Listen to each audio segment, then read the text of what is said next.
Welcome everyone to another talk from track 3, our pediatric talk. One of the major concerns for children following a rare neuroimmune diagnosis is recovery. And so during this presentation, we asked Dr. Hutchinson, Rosenberg, and Dr. Bjorklund from Nationwide Children's Hospital to tell you a little bit more about pediatric rehabilitation and potential surgical interventions. They did have to run off, so unfortunately they won't be able to stick around for the Q&A after this, but I do encourage you to still submit Q&A questions. Perhaps they can come back at some other point during the conference and respond via chat. So please, I would just say, even though we won't be doing the Q&A for this session, just to still send the questions that you may have through the Q&A section on the right-hand side. And also, just wanted to remind you all that we have closed captions available also on the right-hand side. All right, over to you, Dr. Hutchinson, to start us off. Hello, good afternoon, and welcome to the session on pediatric rehabilitation strategies and surgical interventions.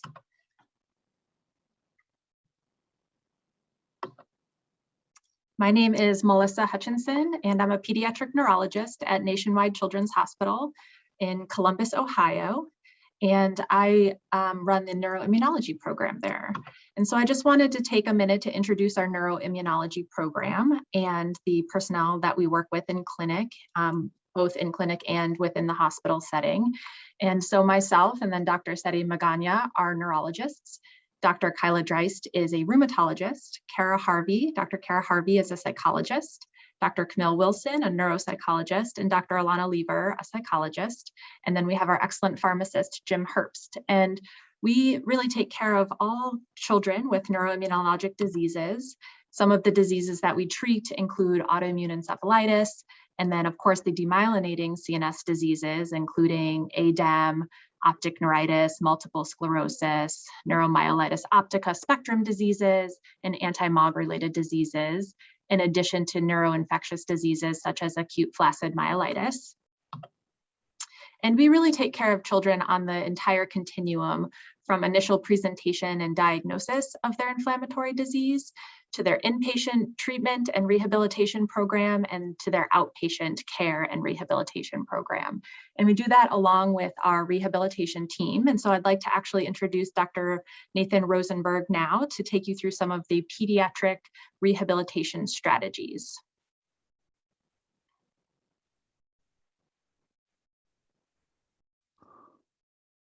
Well, hi. Thanks, Melissa. Good to be here. Let me see if I can advance these slides here. There we go. Cool. So I'm Nathan Rosenberg. Hi, everybody out there in internet land. I think the task we have right now is to tell you about things we're really passionate about in a period of time that probably isn't enough for us to display our passion. But I think that when Melissa and Kim and I work together, I think a lot of what we're talking about, a lot of what we're communicating to each other is how can we help kids and adults do more? How can we help people do more? And that's the whole concept behind rehabilitation. I think our time is limited to give you the full grasp of it. And I think the best opportunity we have here is to say, here's where we are. Now send us your questions, reach out to us, let us know what we can do to assist. But we're going to give you an introduction to our program. And then right after I'm finished, Kim's going to give you some really cool insight into technology for things that we can do to make, again, function is key. And I'll talk about that in a second. So who am I? I'm a pediatric rehabilitation physician. So I'm board certified in care of both adults and children. And my clinical focus, so inpatient consultation care. So that's where I see a lot of Dr. Hutchinson, but also outpatient management of those with neuroimmune disorders.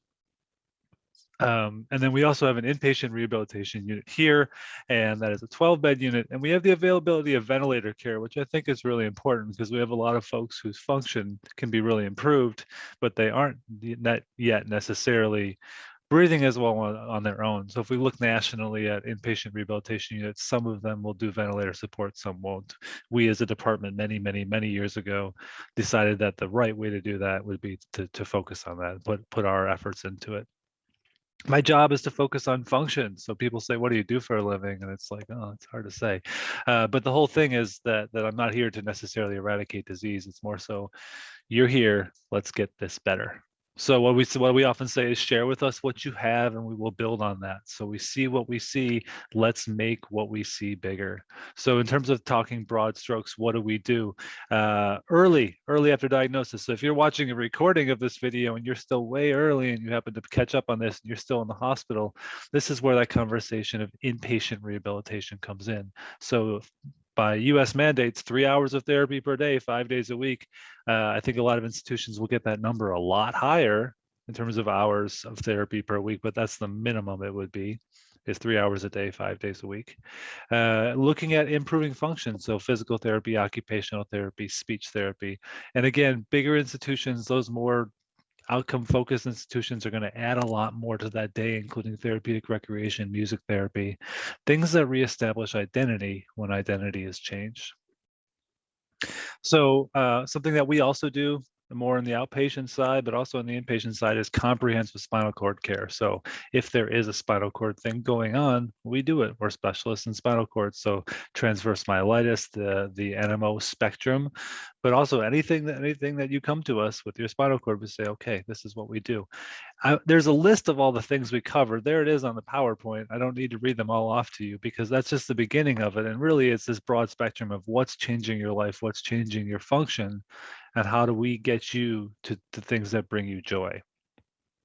So there's the medical side as listed there. And then there's the counseling side of, you're here right now. Here's what we expect in 2 years or 5 years. Here's what we expect in terms of your function. Here are some long-term goals we can key you in on that are rational. Okay. And then the other conversation that hopefully every talk we ever have with spinal cords is that we talk about either current sexual function or future sexual function. A lot of that is age dependent, but to think that that is a large part of humanity and in medicine is still relatively undiscussed. And so we hope to make sure, and that the term sexual health is a very broad thing, but one that we make sure that we discuss with folks regardless of age, because it's either we talk about your current situation or your future situation.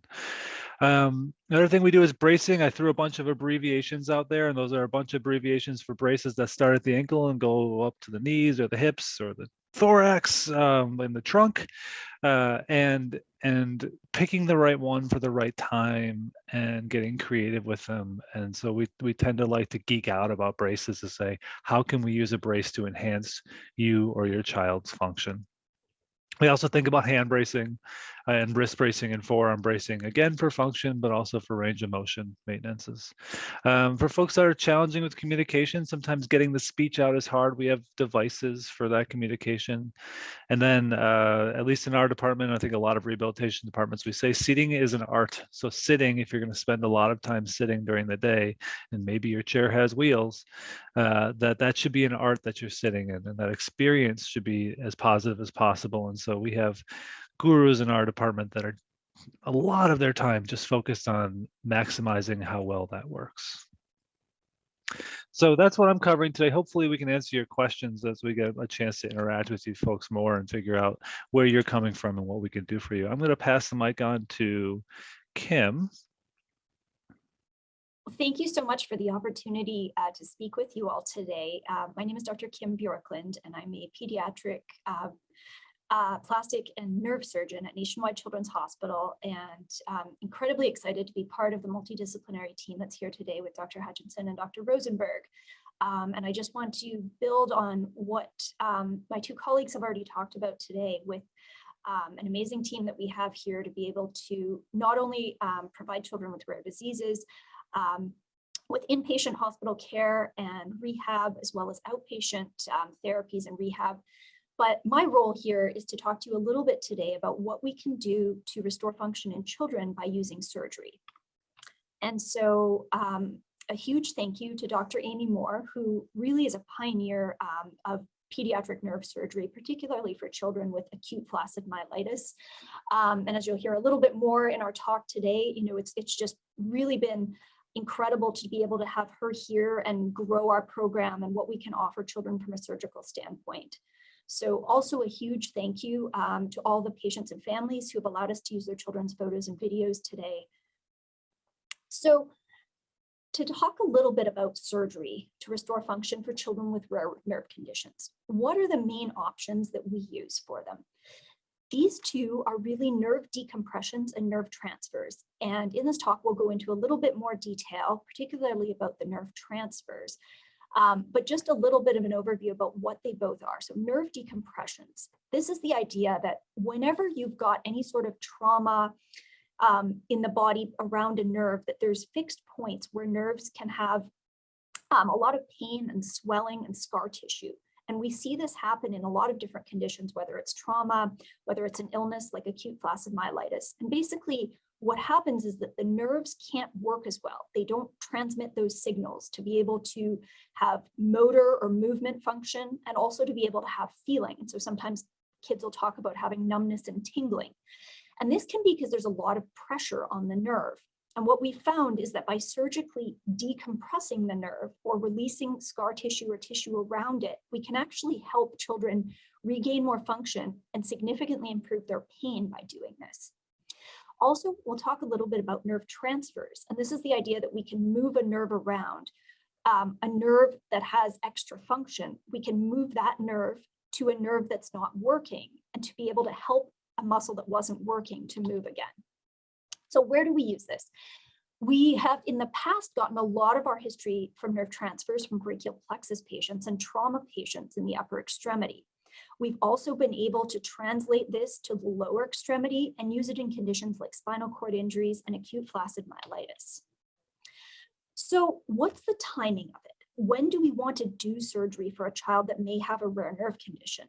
Well, as Dr. Rosenberg and Dr. Hutchinson talked about earlier, there's certainly a lot of medical treatment that needs to happen. And a lot of times children get better on their own or get better with rehab and with strengthening. However, we do know that we have a limited time window. We know that after about a year, between the 1 year and 2 year mark, we know that if a muscle doesn't have a nerve attached to it or a working nerve giving it input, that muscle will degenerate or die off. And we only really have until that time frame in order to regenerate that muscle. So anytime a muscle is not working without the nerve input for whatever reason, we're in that situation where unfortunately we have to try to get it new nerve input before that time frame to allow the muscle to work again. So depending on where we are in the body, we're really in a limited time window because nerves regrow at an inch a month. And so we have to get that nerve to that muscle within the time frame before it starts to die off at around a year. So this brings me to, why do we use nerve transfers? And this is the idea that we take a healthy working nerve. So for instance, let's say that you have a condition where you can't bend your elbow because the muscle to bend your elbow is not working anymore, but you can bend your wrist really well. Well, we can take a little branch of the nerve that bends your wrist and we can transfer that branch of the nerve to the nerve that bends your elbow. Now that's going to regrow, and within a few months, hopefully you should start to see some elbow bending. Now, you don't lose any of your wrist bending because you've got lots of other little nerve branches that still bend your wrist. So really what we're talking about is expendable nerves, or a nerve that can do double duty. And the really neat thing about this is that it moves that nerve really close to the muscle. So instead of having to wait, a year or more because the nerve has to grow all the way down the arm, we can actually transfer those nerves right next to each other. And they only really have to grow, maybe an inch or so. And that can actually get the nerve to the muscle right away and help us with that limited time window that we have. So here's just some examples of what the little incision looks like here in yellow when we are doing a nerve transfer in the upper arm. So really small incisions, and then inside the body when we're transferring those little fascicles. And then you can just see here that for all different sorts of patients, it doesn't matter about the size of the muscle. You can see that these are examples of patients who didn't have normal elbow bending and now have, good strength elbow bending. So where do we use some of these nerve transfers and nerve decompressions? Well, here we're talking a lot about acute flaccid myelitis today. So this is one of the conditions. And again, Dr. Amy Moore has really pioneered the experience with acute flaccid myelitis and has learned from these cohorts of children over time that really when we're thinking about surgery, it's really based on what is missing and what's available. So every child has a different pattern. Every child has a different pattern of injury. And we have to look at what are the options, what's working, and then what's not, and move those nerves around to be able to best help your child. So we've learned that we can translate what we've done in the upper extremity to help children with nerve transfers in the lower extremity. And so again, this is just basically what we've learned over time. As our multidisciplinary team has shown, we certainly know that a lot of children recover function, and we don't want to jump into surgery right away. So we are trying to figure out when the best time is. And we've essentially found that in order to basically combine when we are able to give your child the maximum time to recover, but also not lose that window of when the nerve and muscle need to regenerate, is about 6 to 9 months from the onset of injury.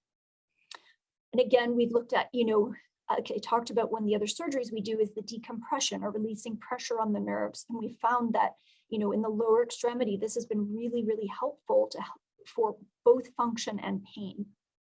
And so this is just demonstrating that, a child here on the right side who's got obviously significant weakness of the leg, but does have toe movement up and down. And we can use that movement. We can take fascicles of the sciatic nerve and we can transfer those to stabilize the hip or to help to extend the knee or help to flex the knee. Depending on what the child needs and what's available, we can use those nerves and be able to move them around. And here's just some of what the incisions look like in surgery. So small little straight line incisions, and then just some of the results. And so, again, I think we all feel on this team that what we want to do is just help restore function. And, to be able to get a child out of a wheelchair and walking with bracing and other modalities for ambulation, is just really, really exciting. And so these are just, some of Dr. Moore's experience here where, just demonstrating this young man who's gone from being in a wheelchair to having, being able to walk with bracing, and just hugely life-changing to be able to see this, after nerve transfer surgery.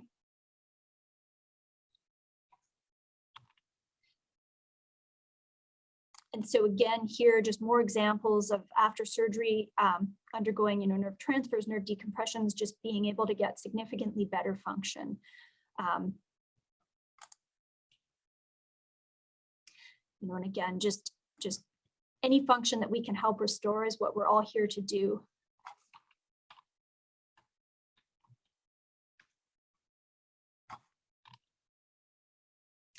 So thank you so much for your time today. We're really excited as a team here at Nationwide Children's to be able to offer multidisciplinary care to children with rare diseases. And so to be able to talk to you today about what we can do with surgery to help restore function for children with nerve conditions has really been an honor. Thank you so much, and we're happy to answer any questions. Thank you all so much for this really helpful and important talk. We really appreciate it.